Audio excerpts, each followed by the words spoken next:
సరిగ్గా అప్పుడే వాలి వచ్చాడు. అన్న బతికే ఉన్నాడని సుగ్రీవుడు ఆనందించాడు. కాని రాజ్యం మీద ఆశతో కావాలనే బిలం ద్వారం మూసేసి తనను చంపాలని అనుకున్నాడని వాలి సుగ్రీవుణ్ణి అనుమానించాడు.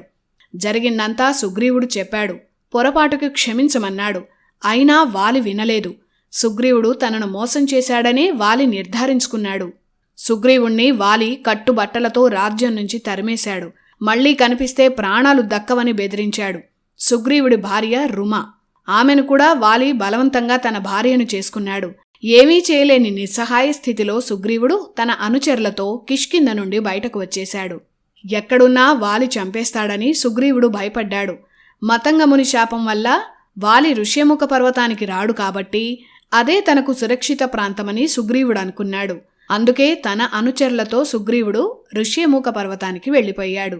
జరిగిన కథను సుగ్రీవుడు వివరంగా రామలక్ష్మణులకు చెప్పాడు. ఇదంతా విన్న శ్రీరాముడు సుగ్రీవుడిని ఓదార్చాడు. భయపడవద్దని, ఆ వాలిని సంహరించి నీ భార్యను నీకు అప్పగిస్తానని రాముడు సుగ్రీవుడికి మాట ఇచ్చాడు.